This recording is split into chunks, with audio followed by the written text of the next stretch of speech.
我们在天上的父，愿人都尊你名为圣，愿你的国降临，愿你的旨意行在地上，如同行在天上。我们日用的饮食，今日赐给我们，免我们的债，如同我们免了人的债，不叫我们遇见试探，救我们脱离凶恶，因为国度、权柄、荣耀，全是你的，直到永远。阿门。Selamat pagi anak-anak, apa kabar? Sudah pada mandi belum? Wah, Madam seneng loh hari ini bisa ketemu kalian lagi. Kita akan belajar firman Tuhan dan juga akan mendengar sebuah cerita yang menarik banget hari ini. Udah siap kan? Nah, sebelumnya kita masuk di dalam doa ya. Yuk semuanya sikapnya berdoa. Yuk yang duduknya belum rapi, duduk yang rapi dulu. Kita berdoa. Oke? Tuhan Yesus, kami bersyukur hari ini hari ketiga kami sekolah dan kami berada dalam kondisi tubuh yang sehat. Terima kasih Tuhan karena Tuhan menolong kami tetap semangat untuk memulai pelajaran hari ini. Tuhan, kami ingin mengawalinya dengan mendengarkan firman Tuhan, merenungkannya, sehingga kami boleh bertumbuh menjadi anak-anak Tuhan yang membawa damai bagi orang lain. Terima kasih Tuhan Yesus, di dalam nama-Mu kami berdoa. Amin. Nah, sebelum dengar cerita, Madam mau ajakin kita hafal ayat yang kemarin ya. Ayat yang akan menjadi landasan kita sepanjang satu minggu ini. Ayat apa tuh? Betul, Matius 5 ayat 9. Coba kita baca sama-sama ya. 1, 2, 3. Berbahagialah orang yang membawa damai, karena mereka akan disebut anak-anak Allah. Good job. Ingat ya, kita akan menjadi anak-anak yang membawa damai. Nah, ada cerita menarik loh yang akan kita sama-sama dengarkan. Udah siap? Oke anak-anak, tadi sudah berdoa ya. Sekarang kita akan mendengar cerita firman Tuhan. Nah, apa sih cerita firman Tuhan kita hari ini? Yaitu kisah tentang anak perdamaian ya.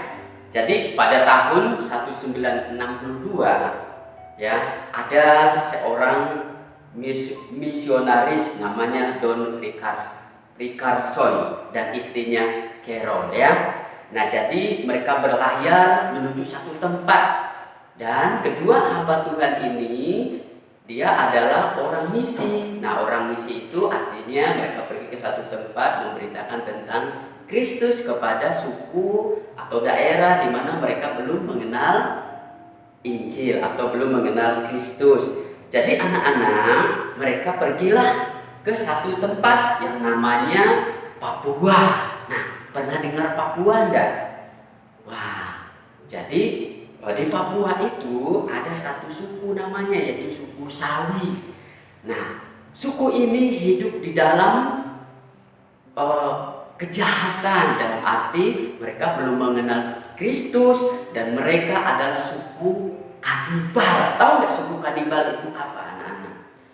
Wah, kalau Mister lihat suku kanibal itu ya, dulu Mister sering nonton di film-film suku kanibal. Itu adalah suku yang makan orang. Nah, tidak hanya dibunuh tapi dipenggal kepalanya. Wah, udah pernah lihat nggak anak-anak orang dibunuh dan dipenggal kepala? Sadis kan?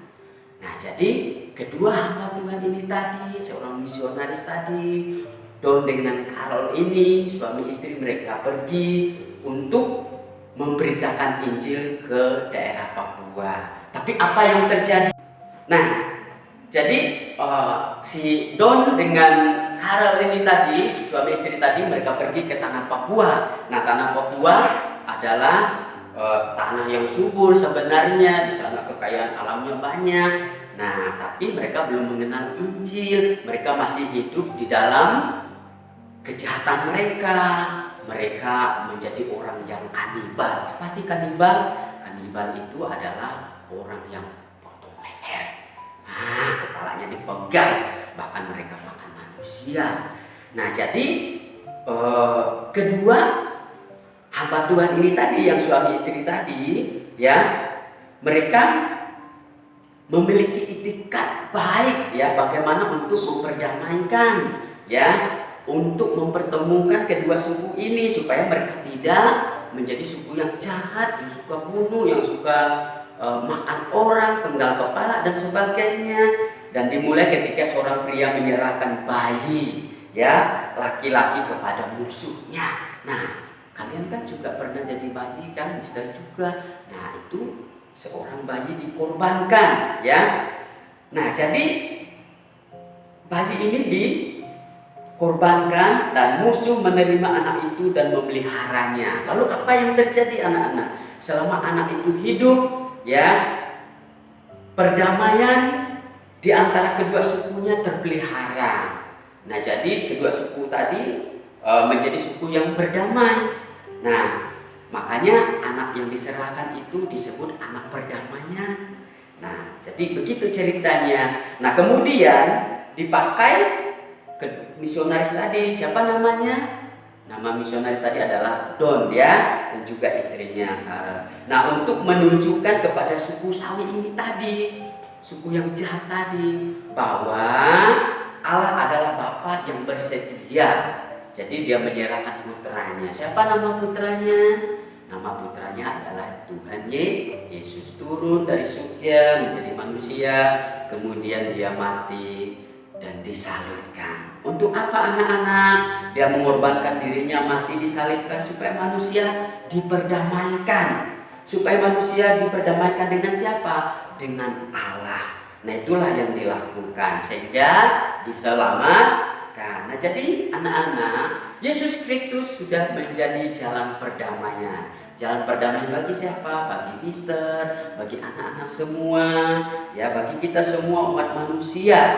Dan dia sudah menunjukkan kepada kita bahwa kita harus menjadi orang yang diperdamaikan karena Tuhan Yesus sudah melakukannya di atas kayu salib. Dan ingat bahwa ketika kita menjadi anak yang sudah diperdamaikan, sudah dibebaskan, sudah ditebus oleh Yesus, kita tidak boleh jahat lagi karena Yesus mengasihi kita semua. Nah, itu yang bisa sampaikan kepada kita semua, ya. Tuhan Yesus memberkati. Nah, anak-anak sudah mendengar ya tadi ceritanya tentang anak perdamaian. Gak mudah loh jadi anak perdamaian. Berpisah dari keluarganya, tinggal dengan keluarga orang asing. Belum lagi kalau dia takut kan, karena yang memelihara itu tadinya adalah musuh dari orang tuanya. Tetapi sepanjang kehidupannya dia menjadi anak yang berhasil. Berhasil menjadi apa? Menjadi anak perdamaian. Seperti Kristus yang menjadi anak perdamaian buat kita sekalian. Kiranya Tuhan menolong kita memiliki karakter yang sama seperti anak perdamaian dan seperti Kristus yang membawa perdamaian itu. Kita berdoa ya. Tuhan Yesus, kami bersyukur karena Engkau sudah turun ke dunia dan menjadi anak perdamaian bagi dosa-dosa kami. Tuhan, ajarkan kami punya sikap hati seperti Engkau yang ingin menjadi perdamaian, menjadi anak-anak yang membawa menciptakan kedamaian. Tuhan Yesus, tolonglah kami. Kami pakai kata-kata kami untuk mengucapkan hal-hal yang mendamaikan. Kami pakai tubuh kami, tangan kami, tindakan kami, semuanya untuk menciptakan perdamaian. Tuhan Yesus, tolonglah kami menjadi anak-anak yang membawa damai di keluarga kami dan dimanapun kami berada. Di dalam nama Tuhan Yesus kami berdoa. Amin. Oke anak-anak, sampai jumpa.